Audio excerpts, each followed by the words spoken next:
Welcome everyone. Welcome to today's episode of the Market Wrap. It was definitely a red week. We saw selling on multiple days, and finally, even on Friday, we saw some selling. So, what is the outlook right now? Pretty much every day we are seeing red. We There were some shoots of green in between, but again, we are around 24,500 now. Yeah, hi, good evening, Vishu. Yes, sentiments are subdued and volatility has been there in the market, largely related to tariff-related development. And then we have GST Council meeting also sort of lined next week. Anxiety around that is also sort of there. But sum total this week again we have ended down about 1.5%. We've seen mid caps and small caps again underperforming, declining about 2.5% each. Largely the markets are weighed down by tariff-related concerns. We are seeing persistent FPI outflows. Then the rupee has depreciated and has hit a new low. And sectorally, I think except for IT, most of the sectors, be it PSU banks, real estate, financials, I think those are the sectors which are sort of major laggards. And I'm not too sure sentiments are going to sort of change very time soon, especially on the tariff related front. But yes, we have a GST Council meet next week. So, yes, furthermore details there can provide some insights for markets and can sort of help in directional views of the market. From a correction perspective issue, we have seen about 2.5% kind of a correction. Since April 2025, we are expecting or we are seeing corrections of about 4 odd percent. So some bit of a more correction can't be ruled out. So in that process, our sense is that 24,000 or 24,200 kind of a levels where the 200-day exponential moving average lies. I think that is also an area where we had the gap also created. I think gap was there in between say 24,164 kind of a level to somewhere about 24,370 odd kind of a levels. So these are going to act as supports for the market. And since markets are in a oversold territory, so overall sense is that we could see some bit of a bounce back and to possibly levels like 24,900 depending on the news flows. And even for mid caps and small caps, typically around 52 week EMA levels, these are good levels where we have seen incremental buying historically in the past. So from that perspective, yes, sentiments are subdued, but since markets are oversold, I would not rule out a bounce back in the market. Uh, because next week again we have this crucial GST meeting. At least we'll know the rates for which all daily items, what kind of rates. Uh, we also need to see in case if there is some development on the bilateral trade negotiations. And one more thing is that since there is a global fear that Trump has been sort of interfering a lot with Fed, so in case if the dollar weakens further, then that could sort of change a lot of equations. So we'll see as and when it sort of unfolds. But as of now, yes, the subdued sentiments are expected to sort of prevail. Right, sir. Sir, in the midst of everything that's going around, the tariffs, the outreach program, one sector that is most talked about is probably textile. Could you give us a picture of what do you think about this sector right now? So on the textile front, we should textile, gems and jewelry, chemicals. I think these are the sectors which are expected to witness the maximum impact. I'll talk about textiles. If you look at top importing nations, US obviously is at the top 15% of the global imports of textiles they do. But EU as a bloc is actually bigger than US. You have countries like Germany, you have France, you have Italy, UK. So all these combined have a higher share of a nearly equivalent kind of a share in terms of what US does. Even Japan is also a big importer where PM is recently visiting. Now, US accounted, so in terms of our trade with US, it's about $86 billion or $87 billion kind of exports what we do. And I think textile is overall our export is about 36 or 37 odd billion dollars. US is about 28 or 30% of it. So roughly about $10.5 billion is the kind of export what we do. And then overall sense is that see from a export perspective, I think it is very difficult to sort of replace India because given the fact that we produce 23% of the total cotton production, and typically most of the exports, what we do is largely cotton based.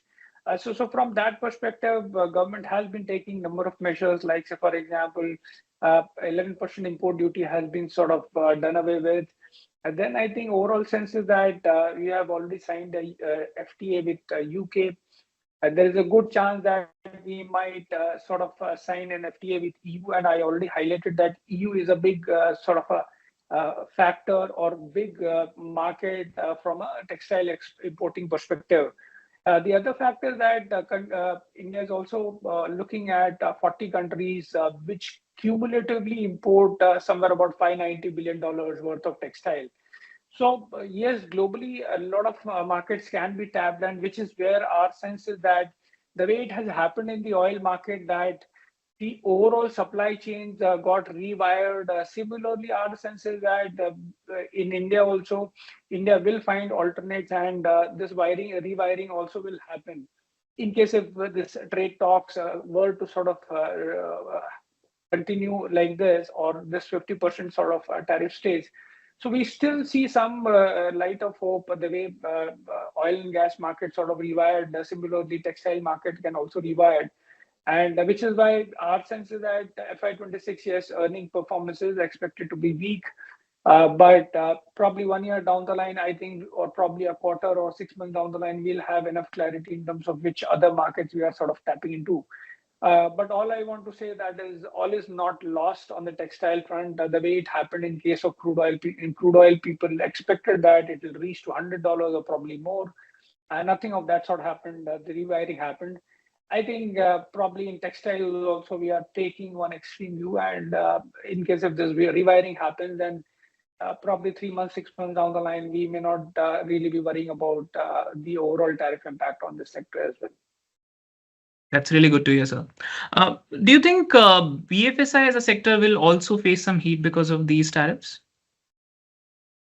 So yes, we should. There is a fear in the market that BFSI could witness some impact.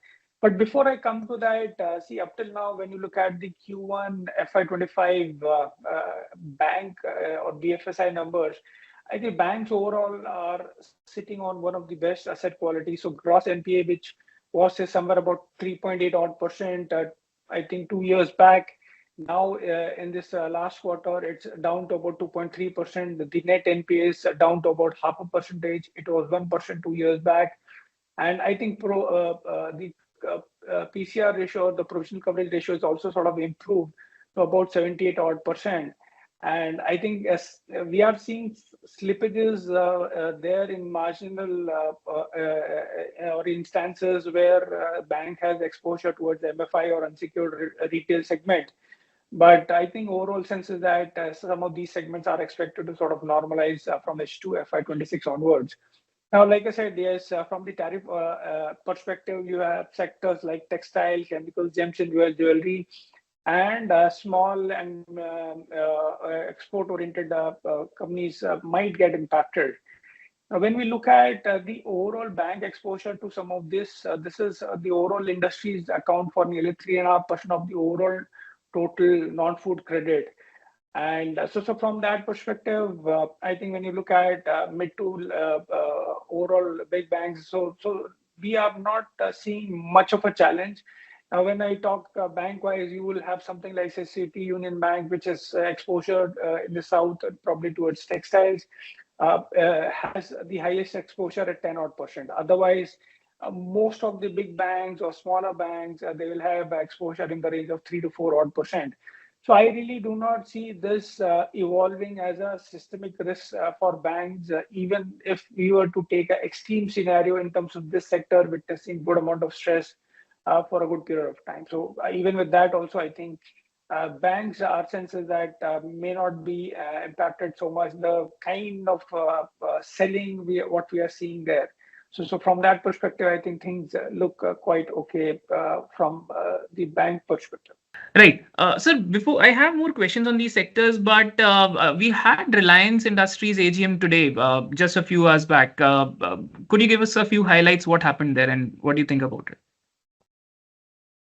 Oh yes, so Reliance, much anticipated AGM happened. I think this is the first time company is talking numbers. Reliance actually aims to double their EBITDA by 2027. That is one big key takeaway. On the retail side, they would want to grow the retail stores. Overall sense is that, or the kind of guidance what the company is giving is 20% CAGR, which is quite aggressive and pretty robust. And I think much awaited, the listing of Geo is expected to happen in H1 2026. Now, company has already reached 50 crore subscribers, so they've largely met those numbers. And our sense is that before that, in the second half, we could expect, or our sense is that 10 to 12% kind of tariff hike is very much on the cards. And which is why I think overall Reliance, I think, has been sort of subdued. But these are pretty good numbers which the company has sort of guided for. And which is why I would want to believe that it should no longer remain a laggard within the overall Nifty as a pack. So better days ahead for Reliance. That's really good to hear, sir. Okay, moving on, coming back to our sectors, let's talk about something more festive. I think we have Diwali some 2 months away from us, and of course, it's the most important quarter for our auto stocks. What is the outlook right now? So yes, Vishu, I think with the GST rate cut largely expected in autos, especially for smaller players. Uh, See, the initial challenge will be that when you look at the current quarter, September quarter, it is very much possible that people will postpone their purchases. So again, Q2 is expected to be soft. I would not really pin too much hope on this. But I think that will sort of get captured in the Q3 and Q4 numbers. So on an overall basis, our sense is that numbers for autos should be good given the GST or anticipated GST cuts. And in this festive season, what you typically look at is new models. So Maruti has launched a new model, Grand e-Vitara, and I think it's been the plant is inaugurated by Mr. Modi.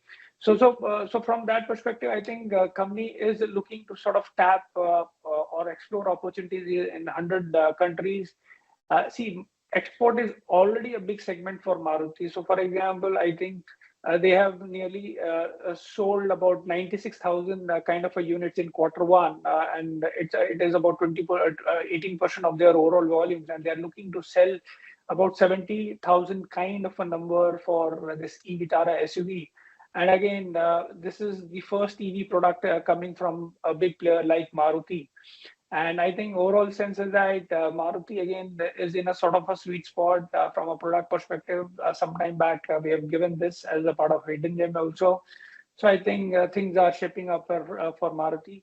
TVS within two wheelers has been sort of doing very well, and even on the EV front, they've been doing very well. They're commanding about 23-24% kind of a market share on a monthly basis. So they have again come up with a new product called TVS Orbiter, and again with a pretty competitive pricing under 1 lakh. So again, this is another product which we feel should witness more traction and bring better market share for TVS. Escort is another player which is eyeing India as a hub.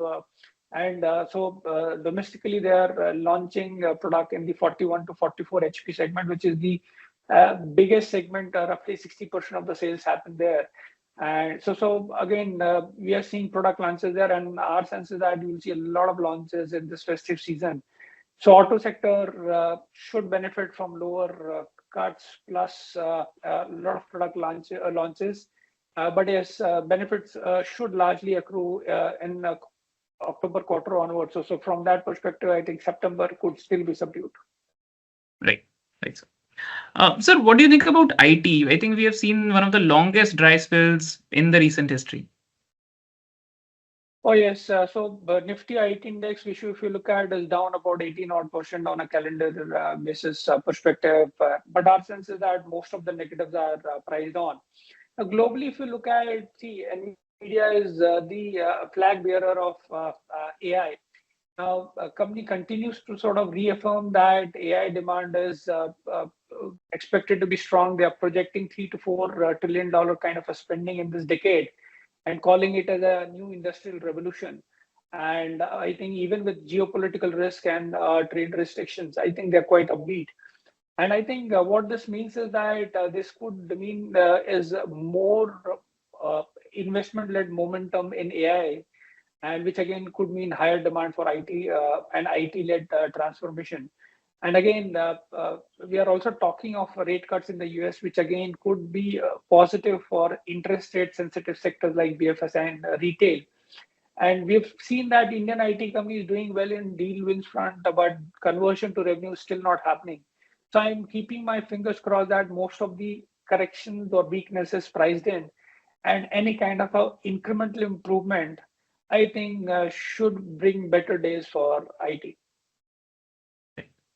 How about defense? I think pretty much every other week we've been discussing some or the other contract comes out. I think this week it's as well. Project under Project 75, some new announcements have been made. Oh yes, so this time it is for Masgaon Dock. Now this company is sitting on an order backlog of about 30,000 odd crores.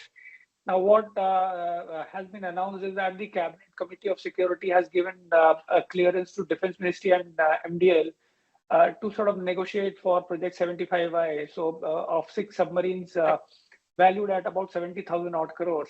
And again, once this negotiation happens, so in another 6 to 9 odd months, overall order placement should happen. And this will take Masgond of order to about a lakh crore. And there is another one more contract pending of about 3 submarines worth about 30,000 odd crores. So Masgond Dock from nearly 30,000 crore will jump or will witness an expansion in their order book to about 1.25 lakh crores. And obviously beneficial for Masgond because it provides them long-term visibility 8 times overall TTM revenues is what they get. And I think not only they benefit, I think it is beneficial for even the Bharat Electronics, Astra Microwave, and data pattern. So it benefits the entire ecosystem. So defense, yes, I think continues to sort of be in the limelight. I'm sure prices will also follow at some point in time. Right. Sir, I think Yes Bank also got a big boost this week from Japan. How big an impact will it have? So within banks, if you see, Yes Bank was commanding one of the lowest margins at 2.5%, and I think this deal will sort of bring a lot of comfort. One, I think the Japanese Sumitomo Mitsui Banking Corporation is injecting about 16,000 odd crores, so which is a mix of equity and debt. And again, 8,500 crores is in terms of bond, low cost yen bonds, and 7,500 crores in terms of equity capital. And RBI has already given them approval of nearly less than 25% stake in to be acquired in Yes Bank. But they have still not being tagged as a promoter. So they have initially announced to buy 20%, but are for about 13,000 odd crores. And our sense is that they will look to buy even more and possibly take it higher also. But our sense is from a number perspective, it is accretive in terms of book value to the tune of 4 to 5%. And with this low cost fund, obviously margin also can sort of witness an improvement. So Yes Bank, which was one of the weakest in the private sector bank, is getting the necessary boost to sort of improve their numbers. And I think it's a good beginning for Yes Bank or better days ahead for Yes Bank. That is what I would expect. And finally, it's time for the hidden gem of the week. Which will it be this time? Vishu, I would want to recommend KSB Limited with a target price of 965. I think nuclear energy is the new buzzword, and with PM giving a target of 100 gigawatt of nuclear capacity by 2047, we would expect a lot of action to happen here. Currently, we are sitting on a capacity of about 8.2 gigawatt, and by 2031-32, expectation is that it should nearly triple to somewhere about 22.5 gigawatt. Uh, we have about 46 gigawatt kind of projects which are in approval or are in sort of pipeline stage. And this provides a good opportunity for a company like KSB to tap because they've got a global parent, so they've got kind of all kind of technology for all nuclear types, and it is the only approved vendor for primary coolant pumps. And they also have other kind of products like in the nuclear side in terms of safety injection or emergency cooling. So all kind of pumps they have. Their current order book is about 1,300 odd crores. The opportunity size in the medium term is somewhere about 3,500 odd crores. So of this, the primary coolant is the bigger one. And overall sense is that besides this also, they have got a pretty decent order book for solar as well as standard pumps. Sum total, we are expecting revenues to grow at about 16 odd percent next 2-3 years, bottom line to grow at about 21 odd percent. So this company appears to be a pretty good play for nuclear opportunity, which is about to unfold. Absolutely. Well, that was it for this time. Thank you so much, Pankaj sir, for your time and insights. And thank you so much, everyone, for watching. If you have any questions, please put them down in the comments and we'll try to get back to you. Thanks again. Investment in securities market are subject to market risks. Read all the related documents carefully before investing.